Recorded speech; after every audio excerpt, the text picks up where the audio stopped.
Right, hey guys, how are we doing? Back on another video from Geekdom 101, and today we are checking out Super Saiyan God Explained. Back on the transformation guides. I love these from Geekdom. Get a little bit of insight into what this actually is. The transformation guide goes to the next level as we now take a look at the modern Dragon Ball Renaissance forms introduced with 2013's The Battle Gods, and then Super. And into Dragon Ball Super. Speaking of Battle of Gods, we begin there. Sweet. With the Super Saiyan God, Super Saiyajin Goto. And Whoa. on this edition Super of the Saiyajin Goto. Transformation Guide, let's talk everything you could ever want to know about Super Saiyan God. Alright. Hey y'all, thanks for watching this video. Remember to hit the like button for the YouTube algorithm. And Go to the original video in the description down below. Slap a like on it. Show Geekdom some love. So much Dragon Ball videos, man. And I hope you're entertained by it. And as always, I thank you humbly for your continued support. You are welcome, my friend.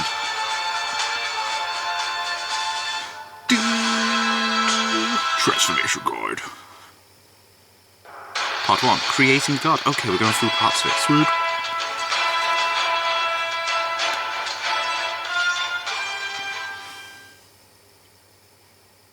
The original concept behind Super Saiyan God was not created by Akira Toriyama. Oh, okay. When pre-production began for Dragon Ball Z Battle of Gods, the movie, the team over at Toei Animation wanted to create a new transformation for Goku. Of course. But they didn't want to call it Super Saiyan 4 because there's We already had Super that. Saiyan 4. Yeah. Yusuke Watanabe signed on to be the writer for Battle of Gods, and in the original script for Battle of Gods, Yusuke Watanabe created the Super Saiyan God transformation to rival Beerus, the god of destruction. Right, okay. But soon after, because of the nightmare that was Dragon Ball Evolution, Terrible film. Toriyama felt disrespected by the creative team behind that film. Toriyama became involved in Battle of Gods and changed a lot of what would happen in the film, including the actual look for Super Saiyan God. Oh, okay. So before Toriyama got involved and redrew what Super Saiyan God would be, Tadayoshi Yamamuro drew his version of Super Saiyan God as concept, and in his version, Goku looked more like Super Saiyan 4, but with blonde hair and a cape. Yes, That's kind of cool. I'm not making that up. Now, to this day, as of the making of this video, we have not actually seen this concept art released to the public. I'm right, not okay. sure if Toei Animation even has it anymore. Interesting. So the best we can do is look at fan art for what it Might have looked like. Right, I kind of like that. Toriyama stepped in and changed the way Super Saiyan God looked. Base form is red hair. Non-spiky magenta hair, the unique aura that Toei Animation's team would bring to Does life look cool in with the film. blue aura, And yeah. he also made Goku thinner because Beerus is thinner, and the idea is that gods don't really need muscle mass if they are gods. That's always been my perspective. Oh, right, okay, yeah, interesting. So Toriyama drew Goku to be very thin, but perhaps more agile in combat. From what we understand, Toriyama and Yamamura went back and forth about the design, but Toriyama insisted on it being a much more simplified design for Super Saiyan God. And in fact, the first time that the look for Super Saiyan God was revealed was actually a leaked image from Toei Animation's offices of Goku with his now iconic red magenta It is hair, cool, which man. all of us were gasping at in early 2013, before the movie even came out. But if you remember, for all the trailers and promos from Japan before the film came out, they did not reveal what Super Saiyan God looked like. No, which is a cool idea. They should always do that. And I remember at first a lot of fans... It's a shame that it was a leak. Form, but it feels like after a while, it became more appreciated by the fandom, or at least the visual aspect of it. It's like, imagine if you saw Star Wars Episode 1 without knowing Darth Maul had a double-ended lightsaber. That moment would be incredible. But they showed it in all the trailers. Usually with rage and anger and really a focus on getting stronger. When it comes to Super Saiyan God, there are two ways to achieve this power. Number one is the Super Saiyan God ritual, which we see. You have 6 righteous Saiyans coming together and essentially in a weird way doing a sort of prayer. It kind of feels that way. And one of them will be blessed with the powers of a Super Saiyan God. We saw this in Battle of Gods as we had Goten, Trunks, Gohan, Vegeta, Goku, and Videl, who was pregnant with Pan. Yeah, Pan, wasn't it? Yeah, yeah. And that was enough to get the power. That was kind of cool little things like, actually, I'm pregnant. Oh, what? Ritual, the real backstory behind it, after asking the Eternal Dragon, was told by Akira Toriyama when he talked about Yamoshi. Yamoshi, I yeah. already talked about Yamoshi in a video called The Mystery of Yamoshi, which I invite you to check out because I go into explicit detail about what Toriyama said about Yamoshi and how it relates to this. So if you want to know more about that backstory, It's interesting that this is a check thing out which hasn't that actually video. been put in the Now, show the itself. other method of achieving Super Saiyan God, which is how Vegeta was able to tap into the form, is by doing the proper training with Whis or with somebody who has knowledge of God Ki. So the angels Once definitely you are would. able to understand the fundamentals of God Ki, one can train themselves And to Geekdom has done a video on how Vegeta got the form form. into a Super Saiyan God. Vegeta's training with Whis opened up his eyes to this new level of power that Goku and Vegeta had no idea about before making friends with these deities. Talk about having friends in high places, right? Very high places. And to They're achieve gods. Super Saiyan God, whether you do the ritual or whether you do the Vegeta method of training, it involves understanding yourself from the inside, giving your inner light to whoever you're doing the ritual with. Deep stuff, or man. if you are Deep. training, having a deep understanding of the fundamentals of controlling and containing your energy inside of your body, and that is what leads to knowledge and the Knowledge ability is power. to use God Ki. Now, God Ki can also be referred to as Kami no Aura, which translates to the aura of a god. Yeah, it sounds like Kami no Aura. The ability to tap into Oh yeah, the Kami aura is God, of a isn't it? Yeah. Not only can you sense God Ki in other individuals and possess it, but it increases all of your senses, your speed, your power, everything. These are Boom. levels of power that are far beyond anything Goku and Vegeta had in Dragon Ball Z. Not to mention that Super Saiyan God also grants unique abilities to Goku that he was unable to do in the past. For example, he can now nullify Ki, he can There's paralyze the people, God and Bind, yes, in yeah. the Dragon Ball Super anime, he has the ability to self-heal, which is something we only saw Just once kinda in handy. Dragon Ball Super and never again, but it's also an ability that Goku has never had access to other than when he first got Super Saiyan God. Now, no matter what version of the story you're watching or reading, whether it be the manga, the anime, or Battle of Gods, the movie, Super Saiyan God is very powerful, but the anime adds another layer of power and another feat. We find out that when Goku and Beerus' fists are colliding in it shakes space, the universe. it actually is cracking the fabric of the universe. Yeah.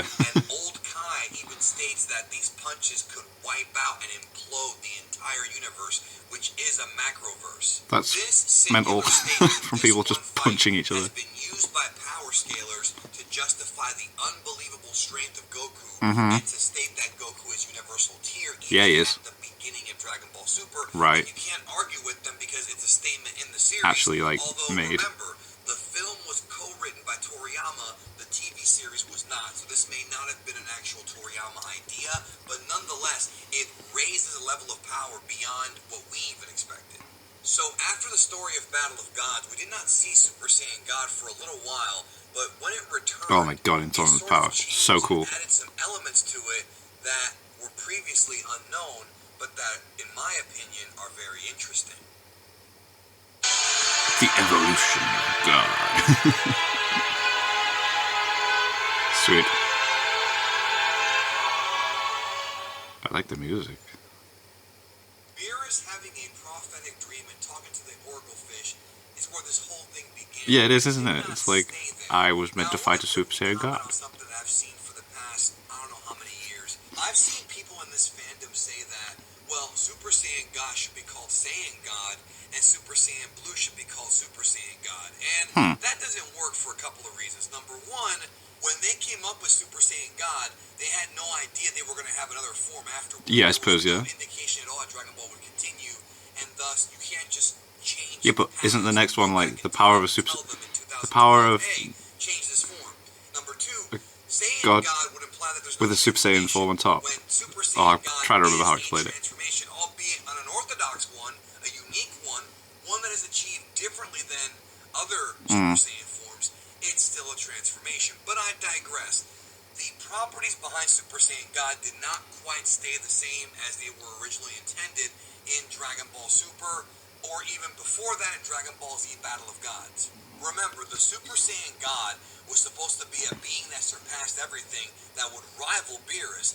We had no clue about any of this Ultra Instinct stuff. God, yeah, Ultra Instinct as well. It's even further beyond. So as I stated earlier, things did change. A little bit. First of all, we have to discuss the fact that Super Saiyan God does have drawbacks, especially at first. For example, there seems to be a time limit on Super Saiyan God because as Goku was fighting Beerus, at some point It just cuts out, yeah. his God power faded and he returned back to his base form without even realizing it, because what happened was yeah, he just carried on fighting, didn't he? Body were able to instinctually contain some of that God ki into its own body. I'll be discussing this in more detail on the next transformation guide about the supposed Saiyan Beyond God transformation. Sweet. However, later in Dragon Ball Super, it seems like Goku has learned how to fully control Super Saiyan God and tap into it at will. So as the series progressed and Goku and Vegeta were able to learn more about their bodies and learn more about It was cool God, seeing that in the manga where Vegeta does they it. were able to incorporate it into battle alongside Super Saiyan Blue. There's a big misconception behind this, which I've covered in the past, but in the manga, what we see is that we see Goku and Vegeta during the Goku Black arc switch between Super Saiyan God and Super Saiyan Blue, sometimes in a very rapid pace. And the reason why this was done is because it was stated that Super Saiyan God is stronger and faster than Super Saiyan, but not stronger or faster than Blue. And some folks got this confused because they think that what they said was that Blue was stronger but Red was faster, and that's completely Yeah, that's what I wrong. thought it was, but yeah. Super Saiyan God is faster and stronger, significantly so, than just regular Super Saiyan, but Super Saiyan Blue is faster and stronger than God, but the problem is stamina. Right, yeah. Vegeta had a problem with Super Saiyan Blue stamina for a while. So to save on it, he switched to the red. Right. Power when they would transform into it. And Goku himself said that this takes a lot of training to achieve, but I feel like by the end of the conflict with Jiren, yeah, I think they've got it down. Goku and Vegeta by then already overcame that stamina problem. So again, we have these guys, as Super progressed, sort of slowly learning more about the God forms, more about their own bodies, and overcoming limitations that they would have had earlier in the series. And to me, that's always been one of the more interesting facts about Dragon Ball Super, is that Goku and Vegeta never really stopped learning. And no, they constantly train, and man. Always find new ways to fight. Later on, even though we saw it in the manga first, specifically in the fight with Dispo, Goku goes back to using Super Saiyan God because even though Super Saiyan God is not as fast or as strong as Blue, it uses far less stamina. So there was a need for that during that portion of the fight. But like I said, I feel like by the end, they were kind of way past that.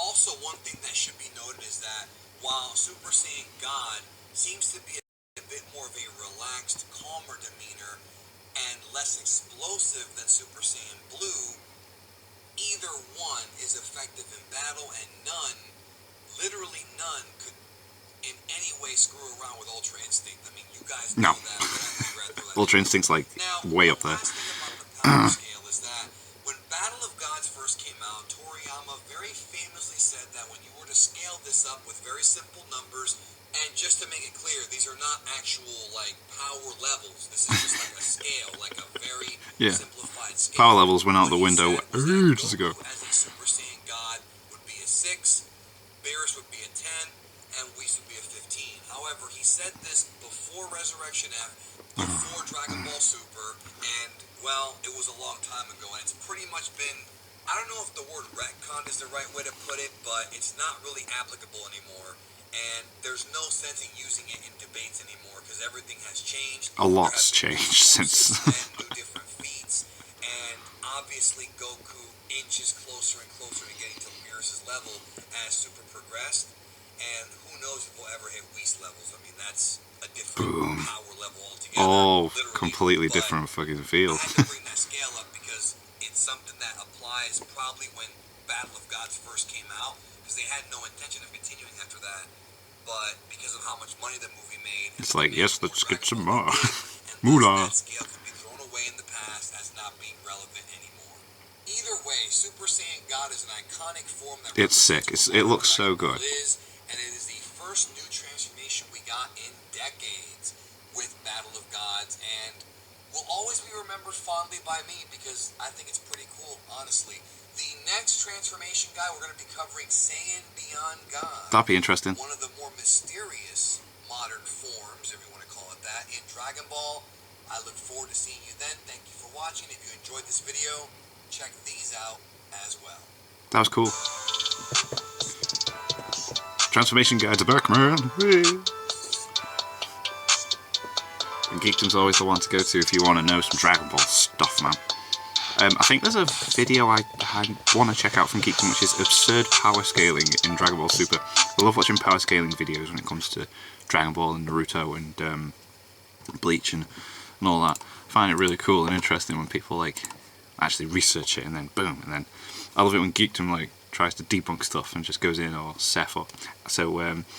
To watch a video of absurd power scaling Dragon Ball Super, I'm interested to check that out. But until then, thank you guys very much for watching. What do you guys think of that?